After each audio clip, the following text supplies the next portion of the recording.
pessoal, beleza? Tudo bem com vocês? Gente, quero... Desculpa aí minha voz um pouco, né? Que tô meio com alergia braba aí. Não é coronavírus, é alergia mesmo. Eu sou muito alérgico a mudança de tempo, pelo de gato, rinite, periquito, papagaio, tudo. O que vocês imaginarem aí, dá uma alergia danada. Então eu fico com essa voz assim, cara de cá, com a rachada, porque fica tudo aqui tupido, que a gente não tem mais espaço para onde sair. Mas desculpa, espero que vocês tenham um pouquinho de paciência comigo hoje para entender um pouquinho melhor essa videoaula, galera. Vamos lá, gente. Então, para a última aula que a gente estava falando, né, sobre sociedade e capitalismo liberal, a gente viu lá, a última aula a gente estava falando sobre justamente as teorias malthusianas e neomalthusianas. E o mais importante é que a gente tem que entender que esse tema que a gente está falando, por isso que eu estou dividindo em duas aulas, é um tema extremamente importante, né? Porque, olha só, se a gente pegar a sociologia, tem outros temas muito importantes, mas esse é tão importante quanto, por quê? A gente vive numa sociedade capitalista, a gente vai ver isso, a gente vê que boa parte do mundo ele é capitalista, né? Até os países mesmo comunistas trabalham com perspectivas também capitalistas. A ideia do capitalismo também e da sociedade liberal é muito forte também no nosso dia a dia, no nosso cotidiano, e muitas das vezes a gente não percebe isso, né? Muitas das vezes a gente não consegue visualizar isso, né, galera? A gente não consegue visualizar o quanto a questão do dinheiro, do capitalismo, está em volta do nosso dia a dia, né? E aí é nessa aula que a gente vai começar a ver isso. A primeira coisa que a gente tem que ver é o seguinte: eu quero que vocês peguem aí qualquer dinheiro que tem em volta de vocês, né? E depois eu quero que vocês pesquisem na internet o quanto ele deve estar valendo hoje. Por quê? Porque a gente tem que entender que hoje em dia a economia ela é global, ela faz parte de um sistema não é fechado, é aberto entre todos os países, né? Então uma coisa que acontece num país influencia no outro. E aí que a gente começa a ver justamente o papel do capitalismo, né? O papel de acumular dinheiro, que capitalismo vem da palavra capitalizar, que vem justamente da palavra que dá origem justamente ao acumular, né? O capital, a criar dinheiro, beleza? Então toda vez quando a gente começa a juntar dinheiro, a gente está criando capital. Isso eu já expliquei uma vez para vocês, espero que vocês tenham entendido. E é assim que as coisas vão funcionando, à medida que a gente vai juntando dinheiro, beleza? A ideia que a gente tem, galera, então, de juntar dinheiro, beleza? Então, na aula de hoje, a gente vai falar de dois pensadores, dois filósofos também importantes para você. A gente não está na aula de filosofia, a gente está na aula de sociologia. Sim, mas a gente vai ver como essas coisas vão se aplicar justamente no nosso cotidiano, beleza? Né? Na nossa vida. E, então, isso é sociologia. Então, o que a gente vai falar? A gente vai falar de um filósofo que a gente viu lá em Filosofia no mês passado, né? Chamado John Locke.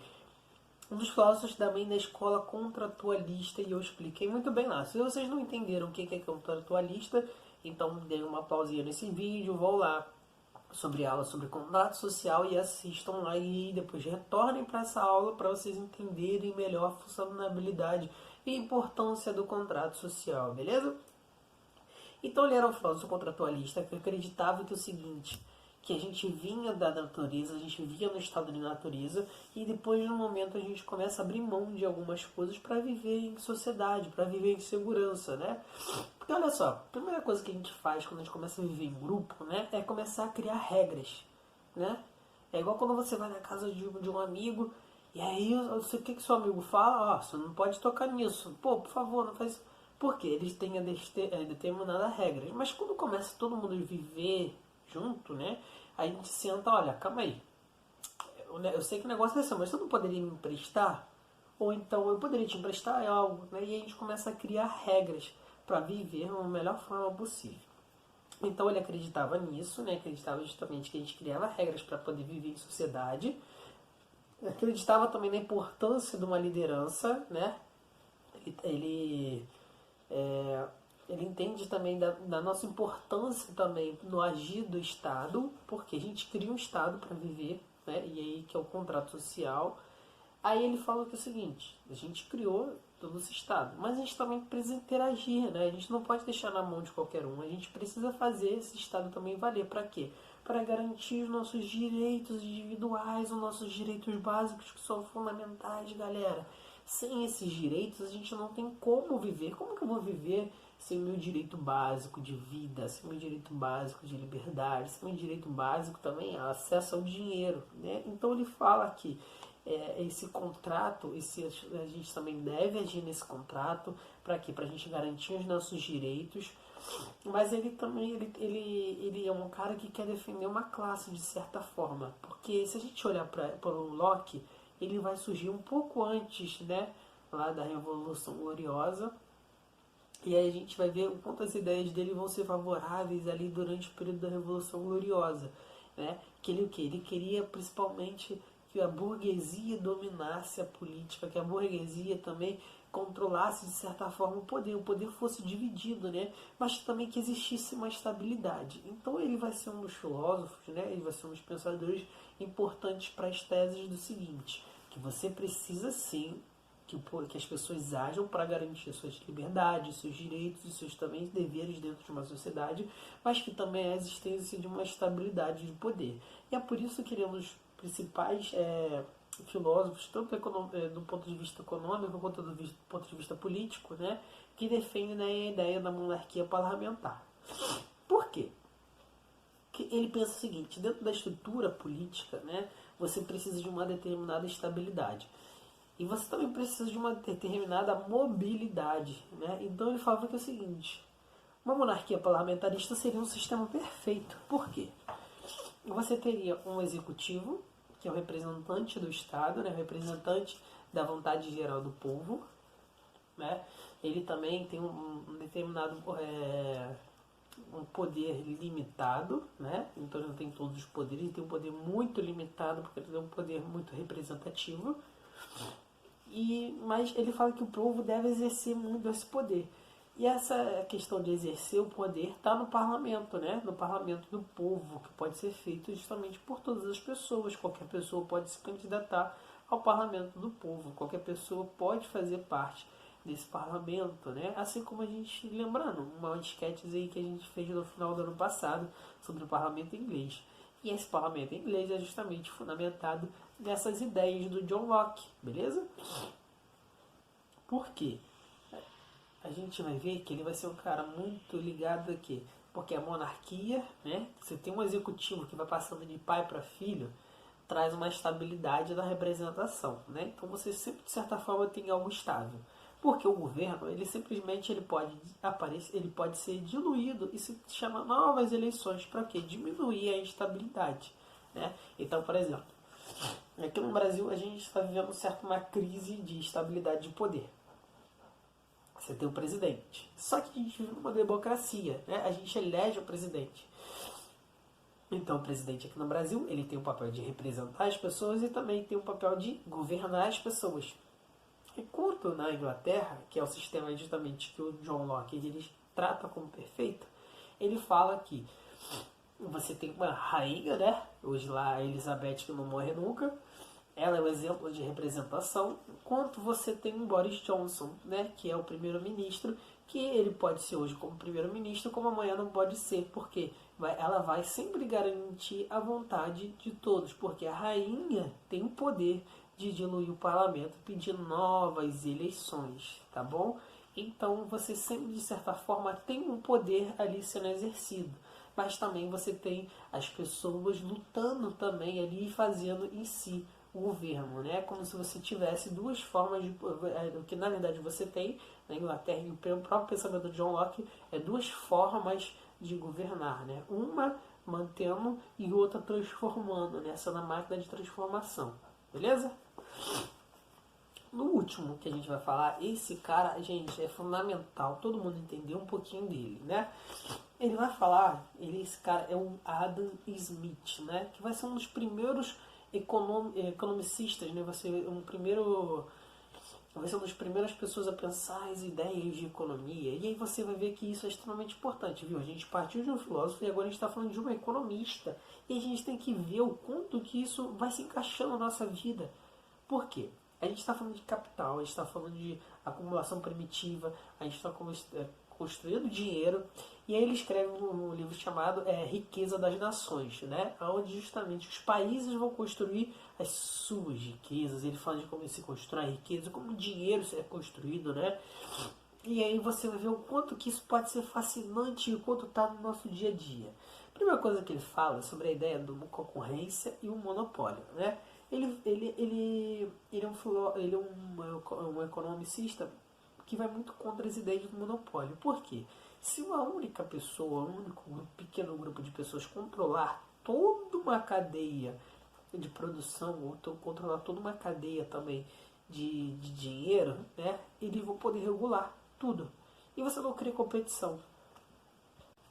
E você não vai criar competição, né? Porque ele entendia que é o seguinte: os principais fatores de transformação na humanidade é a competição, beleza? E ele diz que ele é favorável sempre à concorrência, à competição, porque o que vai transformar, o que vai crescer a economia, o que vai fazer a economia girar na maior possibilidade na mão das pessoas vai ser justamente a concorrência. Porque imagina só, você vai ter um pequeno grupo, né? Você tem uma grande economia, mas dividida em pequenos grupos. Esses pequenos grupos vão concorrer entre si. E essa concorrência vai levar a melhora, o aperfeiçoamento do produto também, né? Lembrando um melhor exemplo disso. No Brasil, antes, na década de 80, né, a gente tinha uma empresa estatal que controlava toda a comunicação no Brasil. E qual é o grande problema disso, né? Ele ofertava esse um produto, só que era muito caro, né? Porque você tinha uma empresa, você tinha, nem todo mundo tinha, né, telefone, era difícil, era caro. As pessoas compravam linhas telefônicas para ficar em casa, telefone fixo, as pessoas compravam um número de telefone fixo para colocar em casa, você tinha que pagar, era caro. Isso a gente está falando em 1980, né? Já existia o Nintendo. Uma mídia tinha 2 passos. E qual é o grande problema disso? Né? É porque você tinha uma empresa.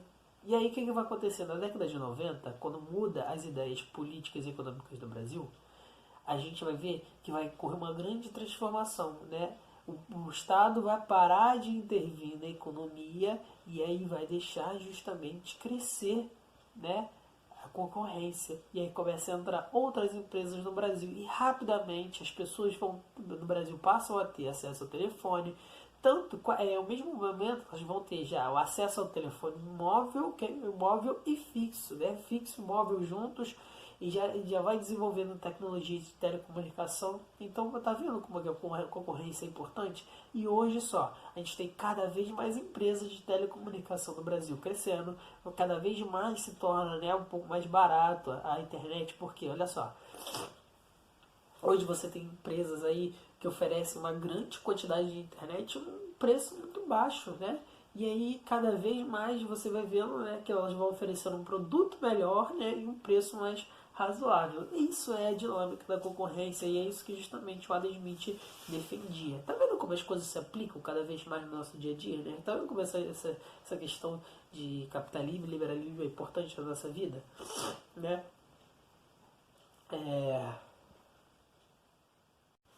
E ele fala assim, o principal dele é o seguinte, que ele vai falar que é fundamental essa livre concorrência, porque ele vai falar que tem 3 principais motivos porque essa livre concorrência é fundamental. Porque a livre concorrência vai dar liberdade individual e econômica, né? Porque se cada um tem oportunidadezinha de estar ali investindo, então eu vou estar tendo liberdade para cada uma pessoa estar fazendo o que quiser com o seu dinheiro, beleza? Isso é uma das principais ideias do Adam Smith, né? Você ter liberdade para você fazer o que quiser, você ter a sua liberdade individual, porque antes, no período que ele vivia, né, só a coroa, só a monarquia poderia decidir o que fazer na economia, né? Você antes não poderia. Se eu quisesse, por exemplo, comprar um navio, não, você não pode comprar um navio. Por quê? Por mais que você tenha dinheiro, só a coroa que pode ter navios, beleza? Outra coisa, ele fala sobre direito à propriedade, e isso é fundamental pra gente até hoje, né? Porque olha só, se alguém chega na sua casa, você for lá, passou um período de férias, tinha ninguém em casa, entra a pessoa, começa a morar na sua casa, né? O que você faz? Você liga pra polícia E a polícia aparece na sua porta, né? Ele fala, você prova, ó, essa daqui é a minha casa, eu moro aqui, eu quero que você retire essa pessoa. A polícia vai lá e retira essa pessoa. Por quê? Ele vai falar que um dos principais papéis do Estado vai ser garantir justamente a propriedade. Né? Então é por isso que ninguém pode retirar a sua casa, né? Porque você abriu também sua mão, sua liberdade, lá das ideias do contrato social do John Locke, né? E ele fala que o papel fundamental do Estado e também da livre concorrência, né, é o direito à propriedade, tanto em propriedade de terra, né, de móvel, casa, celular, também como propriedade intelectual, né, suas próprias idealizações e suas próprias coisas que você inventa também, isso é propriedade intelectual. Outra coisa também que ele fala é da ideia da livre iniciativa e concorrência, né? O que é isso? Né? Essas ideias mesmo que ele já traz do que? Você tem a livre iniciativa de produzir algo e também de concorrer por algo. Então, por exemplo, se tem uma empresa, né, grande aqui no Brasil, né, de aviação, a Embraer. E aí eu quero construir uma empresa também de aviação. Posso. Beleza, construir uma empresa. Mas agora eu quero vender também os meus aviões. Posso? Posso. Por quê? Ele fala que isso é fundamental também para viver no Estado, a importância disso para o Estado. Sem isso a gente não deve, né, viver. São garantias básicas do liberalismo econômico, do capitalismo, beleza? Tem uma questão interessante do Adam Smith também que ele fala, né, sobre a mão invisível do capital, né? Que é o que? As próprias mudanças econômicas trazidas pelo dinheiro. Né? O dinheiro traz mudanças econômicas perceptíveis aos nossos olhos. Né? Aí ele também faz o seguinte, ele diz que três bases para a funcionabilidade do Estado, para que o Estado funcione, para que o Estado seja o Estado. Ele vai falar que o primeiro papel do Estado deve ser proteger o país e as pessoas, né, de outras nações. Então é soberania.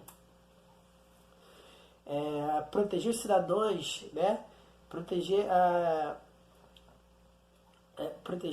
toda a questão de dinheiro, de riqueza, né, de um país. Isso é fundamental. Então também é um direito fundamental do Estado, para isso que ele serve, né? E também as instituições públicas, para quê? Para que elas sejam funcionais. Essas instituições públicas são o quê? A justiça, né? O parlamento, é onde as pessoas estão ali utilizando esses meios, esses mecanismos públicos, né, para garantir justamente o direito social. Ele fala, na verdade, o Adam Smith, galera, ele dá o ponto principal dele, é que o Estado deve garantir a justiça entre as pessoas, beleza? E aí a economia, o Estado não deve intervir tanto, mas deve ser intervir, para quê? Para garantir também os pontos fundamentais. Aí tem um outro ponto também que é interessante que ele trata, e muitas pessoas não gostam, né? É que ele fala que o Estado realmente deve interferir um pouco na economia quando se fala de das instituições públicas. O que? Essas instituições públicas também, o Estado deve criar, né, empresas públicas onde ninguém tem interesse, para que você criar novos mercados, né? Então, por exemplo, se a gente está falando na época dele que ainda não existia avião, né? Mas avião era muito caro e tal, então não tem nenhuma empresa que consiga se arriscar tanto nisso. Mas aí o Estado deve investir nisso, porque quando ele dá o primeiro passo, gasta-se muito dinheiro, o dinheiro das pessoas começam a gastar, né? De certa forma esse dinheiro vai retornar para as pessoas, porque as empresas daquele país vão começar a desenvolver também riquezas ali, beleza? E aí todas essas ideias do John Locke, do Adam Smith, vai gerar uma coisa chamada de neoliberalismo, né? Que é entender que o Estado deve ser mínimo, que o Estado deve garantir um mínimo possível de garantias e direitos de justiça, né? Essa ideia de Estado mínimo é que o Estado não tenha essa intervenção na economia, que o Estado não crie pequenas empresas para desenvolver, porque o próprio capital consegue fazer isso, que o Estado não deve, por exemplo, às vezes ofertar saúde de qualidade, né? Um exemplo disso também é os Estados Unidos, que por muitos anos aí não teve uma saúde pública de qualidade para atender as pessoas. As pessoas mais pobres, pessoas que não tinham as condições de pagar um plano de saúde, né? Então essa é uma ideia de Estado mínimo. O Estado mínimo também é a ideia de não haver escolas públicas, né? Só haver escolas particulares, porque o papel do Estado é só garantir justamente a liberdade, de garantir a igualdade entre as pessoas e a justiça, né? E aí uma grande discussão sobre isso muito maior. E é essa discussão que a gente pode fazer agora em sala de aula, beleza? Gente, encontro vocês lá até daqui a pouco.